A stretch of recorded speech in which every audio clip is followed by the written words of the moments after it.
ang dami hong nagsampa ng libel dito sa mga Marines. Kasi 'di ba nakita niyo yung mga congressman, sila Adjong, kung sino-sino pa. Luistro. Oh, si Luistro, sino pa? Dengbaksya. Si Dembaksya.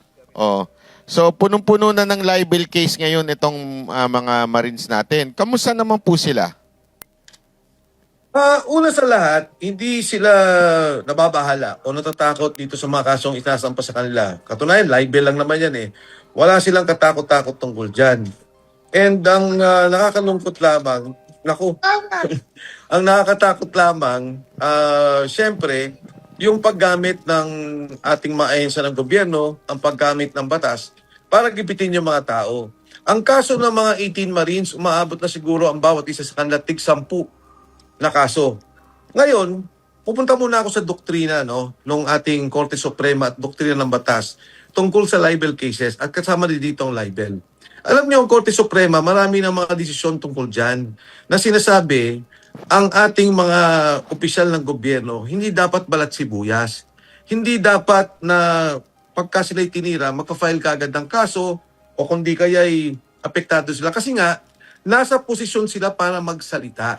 Nasa posisyon sila o meron silang plataforma, lalo't ngayon may social media, para pasinungalingan kung ano man yung nasabi tungkol sa kanila.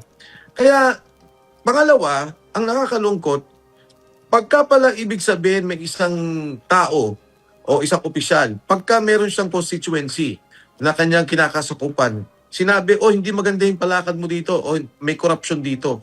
Pag siniber-libel niya, kawawa na ang tao kaagad. Kailangan niya mag-bail, kailangan niya mag-abogado. At tayo mismo, nakita natin yan, magkakasama tayo sa prosecution office na talagang kailangan nating magkaroon ng abogado, kailangan nating gumawa ng counter affidavit doon sa mga ipinali nilang kaso. Kaya tingin ko dapat mismo ang DOJ, tingnan na to ang Department of Justice, na yung mga ganyang kaso na cyber libel, lalo tigit sa opisyal, hindi dapat lang binibigyan ng puwang. Pangatlo, ang mga kaso ng mga congressmen, kung mapapansin nyo, pinafailan ng iba sa probinsya nila. Kasi nais na pahirapan Biro mo, from Manila, babiyahe ka sa probinsya. Hindi na ho yan. Kailangan i-file nyo yung case sa trabaho nila, kung saan yung kanilang trabaho. Which in this case is Congress sa Quezon City. Pero para sa akin, babalik ako dito, ano ba ang prinsipyo at doktrina ng libel? Ang sinasabi nga dyan, pagka ikaw opisyal, ako nga, ang tagal kong naging opisyal hanggang sa ngayon, wala akong finailan ng libel. Wag lang talagang, wala pa naman ako nakita na, kasi syempre iba yung threat na papatayin kita o ganito ang gagawin ko sa'yo, iba yun. Pero pagka related sa trabaho, at itong sinasabi ng 18 Marines, di ba, related sa trabaho to Nung nagsabi nila, nung nagkakaroon ng Quadcom hearing, nung mga nagkakaroon ng hearing sa ganito, nakita namin, naabutan kayo ng pera.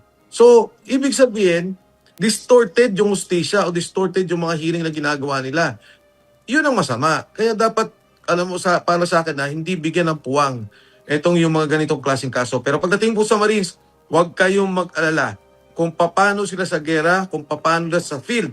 Pag sila nakipag-away, ganyan po ang dibdib nila ngayon. Alam nila katotohanan yung binabanggit nila, wala silang pagsisinungaling, wala silang tinatago, kaya wala pong kakabakaba itong mga taong to.